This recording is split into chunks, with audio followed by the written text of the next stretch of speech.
Selamat sejahtera kepada Prof dan rakan-rakan sekalian. Di sini saya ingin membuat video yang masa singkat. Tajuk video ini adalah tajuk keganasan rumah tangga di Malaysia. Ada subjek Theory and Practice Individual Counselling. So sebagai pendahuluan keganasan keluarga bukan satu fenomena yang baru wujud di negara kita. Malah ia adalah fenomena keganasan rumah tangga telah lama wujud di keluarga generasi yang terdahulu. Keganasan termasuk penderaan atau penganiayaan terhadap isteri, penderaan terhadap kanak-kanak dan penderaan terhadap orang tua. Keganasan rumah tangga merupakan masalah global yang berlaku tanpa mengira budaya, geografi, agama, sosial serta dianggap sebagai pencabulan hak asasi manusia. Keganasan wanita merupakan isu yang sering dirujuk sebagai perampasan hak wanita untuk terlibat dalam kehidupan sosial dan ekonomi. Kesannya, ia akan memberi masalah terhadap kesihatan fizikal dan mental serta kehilangan nyawa, kekurangan pemahaman tentang magnitud keganasan rumah tangga dan punca akibatnya akan menghalang usaha untuk menanangi. Menurut Khan 2015, dia mengatakan bahawa keganasan rumah tangga merupakan satu isu yang rumit dan sukar untuk dikaji dan dapatan kajian adalah tidak konsisten. Keganasan rumah tangga terhadap wanita yang melibatkan penderaan fizikal, kewangan, seksual dan rohani memberi kesan yang tidak keseimbang kepada wanita dengan mencabut hak asasi wanita, kesannya mereka atau kehilangan maruah, kesaksamaan dan keadilan. Majoriti suami yang mendera isteri adalah disebabkan kekurangan keharmonian dan persefahaman antara pasangan. Latar belakang keluarga yang berbeza juga membuat satu masalah. Selain daripada itu, masalah kewangan, cemburu yang melampau, gangguan mental dan kekurangan keagamaan. Walau bagaimanapun, pelbagai langkah telah diambil oleh agensi kerajaan dan penguatkuasaan serta badan bukan kerajaan, NGO, masalah keganasan rumah tangga masih di tahap yang serius. So kajian sebelum ini yang berkaitan dengan keganasan rumah tangga menyatakan bahawa keganasan ini boleh berlaku kepada sesiapa sahaja tanpa mengira jantina, umur dan overall. So dia ada satu spesifikasi. Ini bermaksud bahawa lelaki juga berpotensi menjadi mangsa penderaan. Malah kajian juga mendapati mangsa penderaan turut melibatkan wanita hamil. Jadi laporan ini akan membincangkan serta khusus mengenai mangsa wanita sahaja. So, saya akan terangkan kepada faktor-faktor yang menyebabkan keganasan rumah tangga. Yang pertama, ciri-ciri mangsa. Ciri teras mangsa keganasan rumah tangga yang dikesan oleh orang ramai penyelidik ialah mereka yang mempunyai tahap pendidikan yang rendah, mempunyai penyertaan yang rendah dalam aktiviti menjana pendapatan, dan beberapa kajian juga menyatakan bahawa suri rumah menjadi mangsa bagi keganasan rumah tangga apabila lelaki menjadi individu yang bertanggungjawab untuk menjana pendapatan sekeluarga. Dengan ini kita juga boleh menafikan bahawa wanita yang berpendidikan dan berpendapatan tinggi juga turut menjadi mangsa keganasan bagi rumah tangga. Dan kajian yang lain mendapati bahawa majoriti mangsa keganasan rumah tangga adalah terdiri daripada mereka yang mempunyai berat badan rendah, normal atau diikuti dengan oleh mereka yang mempunyai berat badan yang berlebihan atau obesiti. Dari segi umur mangsa, kebanyakan individu yang lebih tua menjadi mangsa keganasan rumah tangga juga dikatakan berlaku tanpa mengira tempat tinggal sama ada di luar atau dalam bandar. Dan penyelidik juga mendakwa bahawa mangsa keganasan rumah tangga selalunya terdiri daripada mereka yang mempunyai kemahiran komunikasi yang lemah, kekurangan persefahaman masalah komunikasi antara pasangan dengan ketara meningkatkan kemungkinan menjadi mangsa keganasan. Komunikasi yang tidak terkesan boleh menyebabkan kekeliruan perselisihan faham dan suatu provokasi. Fakta ini selari dengan kajian yang dijalankan oleh para sarjana iaitu Engberg dan Garland 2003 dan mereka mendapati bahawa provokasi oleh isteri mangsa terhadap suami pelaku akan menyebabkan kurang simpati terhadap isteri dan ia akan meningkatkan risiko pendarahan fizikal dan masalah komunikasi yang juga lemah menyebabkan mangsa keganasan rumah tangga ingin mendapatkan bantuan atau keberatan untuk mendapatkan bantuan kerana stigma sosial, kewajipan perkahwinan, kehilangan sokongan sosial, takut dibuli atau diabaikan. Okey, di sini saya ingin ceritakan ciri-ciri pelaku. Di Malaysia, punca utama keganasan rumah tangga adalah sikap panas baran dalam kalangan pelaku. Selain itu, keganasan fizikal ini cenderung menjadi lebih teruk dan kemungkinan membawa kepada kemudaratan yang serius apabila pelaku mabuk.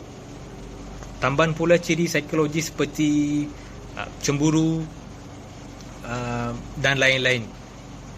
Secara khusus, kepuasan perkahwinan yang rendah, satisfaction of marriage yang rendah dikenal pasti sebagai salah satu faktor berlakunya keganasan rumah tangga di sebuah keluarga. Beberapa kajian juga mengaitkan bahawa tingkah laku keganasan oleh pelaku adalah dipengaruhi oleh keganasan ibu bapa semasa membesar. Jika ibu bapa mengendalikan tekanan dan kekecewaan dengan kemarahan dan keagresifan kanak-kanak yang telah membesar dalam persekitaran, sedemikian risiko lebih tinggi untuk menunjukkan tingkah laku yang sama yang disaksikan. Ini adalah satu ciri-ciri pelaku dan kita akan tengok pada kesan keganasan rumah tangga. So, kesan keganasan rumah tangga adalah sangat besar, luas dan ia berupaya memberi kesan akan kesihatan fizikal sama ada masalah psikologi dan emosi. Wanita yang didera bukanlah salah satu-satunya individu yang mengalami derita, tetapi kanak-kanak kecil juga akan terdedah kepada kesan jangka panjang keganasan rumah tangga. So, yang pertama, kesan kesihatan. Kesan kesihatan dari segi pendarahan, keguguran, pening, pendarahan faraj, kesusahan mengandung, masalah pergerakan dan pelbagai penyakit akan berlaku. So, walau bagaimanapun, keganasan rumah tangga merupakan perbuatan satu jenayah yang harus dirujuk pada pihak berkuasa undang-undang yang berkaitan.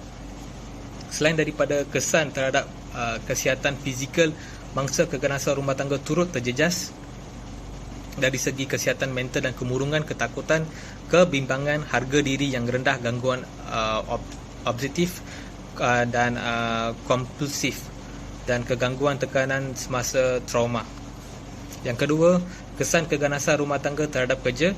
Mereka juga mengatakan bahawa keganasan rumah tangga turut menjejaskan prestasi dan produktiviti mereka di tempat kerja. Sebagai contoh, wanita yang terlibat dalam keganasan rumah tangga terpaksa keluar daripada rumah mereka untuk mendapatkan perlindungan yang lebih selamat daripada rumah yang mereka tinggal tu dan menjejaskan aktiviti seharian mereka untuk turut memberi kesan terhadap prestasi kerja. Dan pelbagai kajian telah menjelaskan bahawa tingkah laku terhadap mangsa mempengaruhi prestasi wanita di tempat kerja. Laporan mangsa membuktikan bahawa mereka terganggu, lebih letih dan tidak sihat, dan maka mereka memerlukan masa untuk rawatan atau sebab lewat masuk kerja dan lain-lain. Bukan sahaja itu, masalah itu boleh menjadi lebih serius sekiranya pelaku turut mengganggu mangsa di tempat kerja yang boleh menyebabkan rakan sekerja terganggu dan ia ia boleh mengakibatkan mangsa kehilangan punca pendapatan dan pekerjaan juga. Senarai amaran keganasan rumah tangga. Senarai amaran ini adalah untuk merupakan tingkah laku yang sering diperlihat oleh pendera dan penganiaya. Semua bentuk penderaan, penganiayaan psikologi, ekonomi dan fizikal datangnya daripada keinginan penderaan untuk menunjukkan kuasanya serta kemampuan untuk mengawal. Senarai amaran ini boleh membantu dalam mengenal pasti sama ada seseorang isteri menghadapi suatu perhubungan yang bersifat keganasan keluarga. Yang pertama, menggunakan ancaman emosi. Penganiaya akan menghina si mangsa dengan menghina yang boleh mencederakan emosi seperti memaki, menyumpah, menuduh seumpamanya. Di samping itu, penganiaya akan membuat si mangsa merasa dirinya seperti gila. Selain dari itu, mangsa didesak untuk membuat sesuatu keputusan secara kelang-kabut, cara menakutkan, mengancam dan menggugut untuk tidak memberi wang, memanipulasi kanak-kanak untuk mendesak untuk melakukan secara impromptu. Si penganiaya juga akan menjatuhkan si maruah isteri di hadapan kalangan orang ramai dan memberitahu hal-hal buruk isteri di hadapan orang lain. So itu adalah senarai amaran dan teknik menggunakan ancaman emosi. So kita akan tengok bagaimana cara untuk mengenangi keganasan rumah tangga. Yang pertama, memberi nafkah zahir dan batin. So nafkah zahir termasuklah tempat tinggal bersama, iaitu isteri dengan anak-anak, rumah yang selesa dengan aman. Manakala batin pula perhubungan intim suami isteri adalah adil dan tidak mementingkan kepuasan diri saja. So salah satu faktor ya cara. Yang kedua, keperluan asas. Keperluan asas hidup iaitu makanan, tempat tinggal, pakaian, peralatan, munasabah dan selainnya menurut kemampuan suami yang apa yang dia boleh memberi kepada si isteri atau si isteri kepada suami. Yang ketiga, pergaulan yang baik. Pergaulan yang baik, mesra dan penuh kasih sayang. Sebagai seorang suami dengan isteri, mesti tiada apa-apa hidden things ataupun benda-benda yang sulit. So mereka terpaksa ataupun mereka harus memberitahu apa yang berlaku pada diri mereka di tempat kerja. So dengan itu pergaulan yang baik akan memberikan impak yang positif kepada kedua-dua pihak. Yang keempat, kesabaran. Suami kewajipan menahan diri dengan menyakiti, berlaku kasar dan sebarang perbuatan yang memudaratkan isteri tanpa sebab.